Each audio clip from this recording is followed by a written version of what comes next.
एक वन में एक पेड़ की खोह में एक चकोर पक्षी रहता था। उसी पेड़ के आसपास कई पेड़ और थे जिन पर फल व बीज उगते थे। उन फलों और बीजों से पेट भरकर चकोर मस्त पड़ा रहता। इसी प्रकार कई वर्ष बीत गए। एक दिन उड़ते उड़ते एक और चकोर सांस लेने के लिए उस पेड़ की टहनी पर बैठा। दोनों में बातें हुई। दूसरे चकोर को यह जानकर आश्चर्य हुआ कि वह केवल पेड़ों के फल व बीज चुगकर जीवन गुजार रहा है। दूसरे ने उसे बताया, भाई, दुनिया में खाने के लिए केवल फल और बीज ही नहीं होते, और भी कई स्वादिष्ट चीजें हैं, उन्हें भी खाना चाहिए। खेतों में उगने वाले अनाज तो बेजोड़ होते हैं, कभी अपने खाने का स्वाद बदलकर तो देखो। दूसरे चकोर के उड़ने के बाद वह चकोर सोच में पड़ गया।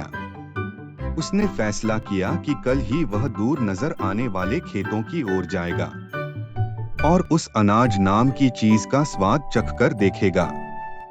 दूसरे दिन चकोर उड़कर एक खेत के पास उतरा। खेत में धान की फसल उगी थी। चकोर ने कोंपले खाई, उसे वे स्वादिष्ट लगी। उस दिन के भोजन में उसे इतना आनंद आया कि खाकर तृप्त होकर वहीं आंखें मूंदकर सो गया। इसके बाद भी वह वहीं पड़ा रहा, रोज खाता पीता और सो जाता। 6-7 दिन बाद उसे सुध आई कि घर लौटना चाहिए। इस बीच एक खरगोश घर की तलाश में घूम रहा था। उस इलाके में जमीन के नीचे पानी भरने के कारण उसका बिल नष्ट हो गया था। वह उसी चकोर वाले पेड़ के पास आया और उसे खाली पाकर उसने उस पर अधिकार जमा लिया और वहां रहने लगा। जब चकोर वापस लौटा तो उसने पाया कि उसके घर पर तो किसी और का कब्जा हो गया है। चकोर क्रोधित होकर बोला, ऐ भाई, तू कौन है और मेरे घर में क्या कर रहा है? खरगोश ने दांत दिखाकर कहा, मैं इस घर का मालिक हूँ। मैं 7 दिन से यहाँ रह रहा हूँ, यह घर मेरा है। चकोर गुस्से से फट पड़ा, 7 दिन? भाई, मैं इस खोह में कई वर्षों से रह रहा हूँ। किसी भी आसपास के पंछी या चौपाए से पूछ लो। खरगोश चकोर की बात काटता हुआ बोला, सीधी सी बात है, मैं यहाँ आया। यह खोह खाली पड़ी थी और मैं यहाँ बस गया। मैं क्यों अब पड़ोसियों से पूछता फिरूं? चकोर गुस्से में बोला, वाह, कोई घर खाली मिले तो इसका यह मतलब हुआ कि उसमें कोई नहीं रहता। मैं आखिरी बार कह रहा हूं कि शराफत से मेरा घर खाली कर दे, वरना। खरगोश ने भी उसे ललकारा, वरना तू क्या कर लेगा? यह घर मेरा है, तुझे जो करना है कर ले। चकोर सहम गया। वह मदद और न्याय की फरियाद लेकर पड़ोसियों के पास गया। सबने दिखावे की हूं की, परंतु कोई सहायता करने सामने नहीं आया। एक बूढ़े पड़ोसी ने कहा, ज्यादा झगड़ा बढ़ाना ठीक नहीं होगा। तुम दोनों आपस में कोई समझौता कर लो।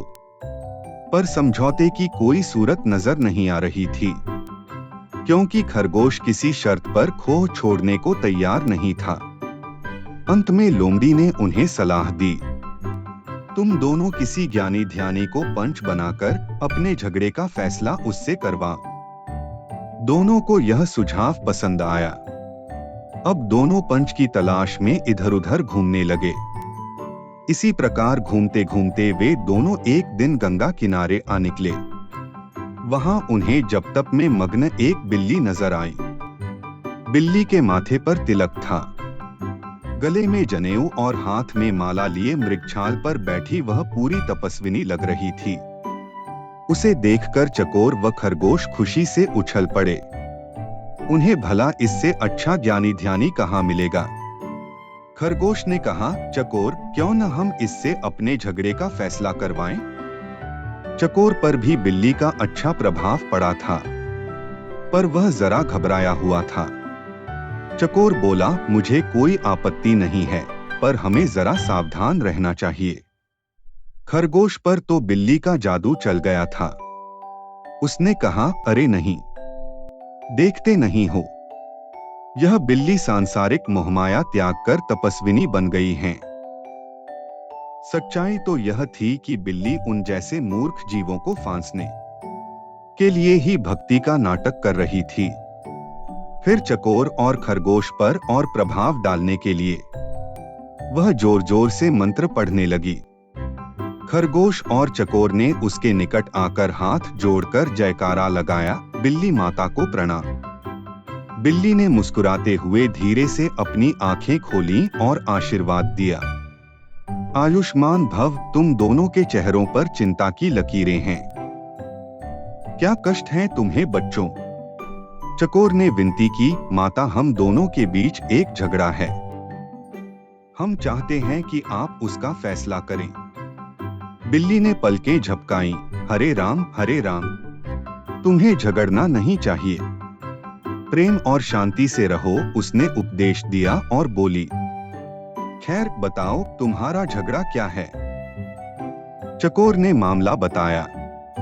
खरगोश ने अपनी बात कहने के लिए मुंह खोला ही था कि बिल्ली ने पंजा उठाकर रोका और बोली, बच्चों, मैं काफी बूढ़ी हूँ, ठीक से सुनाई नहीं देता, आंखें भी कमजोर हैं, इसलिए तुम दोनों मेरे निकट आकर मेरे कान में जोर से अपनी अपनी बात कहो, ताकि मैं झगड़े का कारण जान सकूं और तुम दोनों को न्याय दे सकूं। जय सिया राम। वे दोनों भक्तिन बिल्ली के बिल्कुल निकट आ गए ताकि उसके कानों में अपनी अपनी बात कह सके। बिल्ली को इसी अवसर की तलाश थी। उसने म्याऊं की आवाज लगाई और एक ही झपट्टे में खरगोश और चकोर का काम तमाम कर दिया और आराम से उन्हें खाने लगी।